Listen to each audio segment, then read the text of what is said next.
नमस्कार,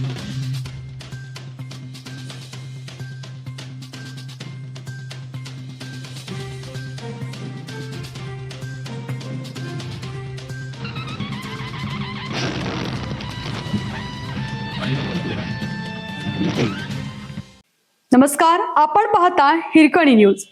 हिरकणी न्यूज प्रत्येक क्षण ताज्या घडामोडी आणि महत्त्वाच्या प्रत्येक बातमीसाठी नेहमीच जन्ममृत्यू नोंदणी विभागातील ढिसाळ कारभार आणि नागरिकांची फरफट.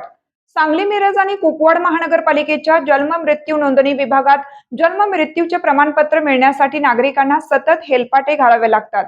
गेल्या 2 मासापासून सर्व्हर डाऊन होत असल्याने कामकाजात सतत व्यत्यय येतो. तांत्रिक बिघाड दुरुस्त करण्यासाठी सक्षम तज्ज्ञ नसल्याने ऑनलाईन आवेदन प्रक्रिया असूनही ती कुचकामी ठरते. खिडकीसमोर घंटोनघंटे रांगेत उभे राहूनही उद्या या किंवा सर्व्हर डाऊन आहे अशी उत्तरे मिळतात. महानगरपालिकेचे आयुक्त संजित महापात्रा यांनी विभागातील लोकांची गर्दी पाहून हा विभाग म्हणजे मासळी बाजार नव्हे तर मला मासळी बाजारामध्ये आल्यासारखे वाटते. कामकाजात त्वरित सुधारणा करा असे सांगून खेद व्यक्त केला.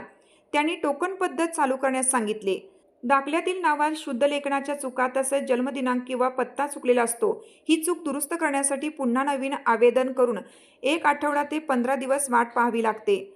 आवेदन अर्ज व्यवस्थित न ठेवणे, त्यांच्या नोंदी योग्य प्रकारे न करणं आणि सर्व प्रकारची आवेदन एकाच कप्प्यात कोंबणे यामुळे 15 दिवसापूर्वीचे आवेदन शोधण्यातही प्रचंड वेळ जातो.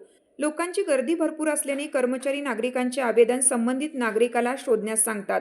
रुग्णालयाकडून शासकीय आणि खाजगी जन्ममृत्यूची माहिती महानगरपालिकेकडे ऑनलाईन पाठवली जाते, परंतु योग्य समन्वय नसल्यामुळे ती नोंद महानगरपालिकेच्या संगणकीय प्रणालीमध्ये काही वेळ दिसते तर काही वेळ दिसत नाही.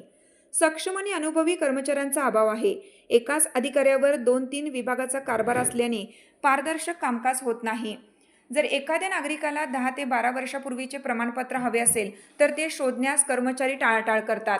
नंतर या किंवा तुमच्याकडे एखादा पुरावा असेल तर तो आणा असंही ते सांगतात. जुन्या नोंदी व्यवस्थित जतन न केल्यामुळे त्या सापडत नाहीत.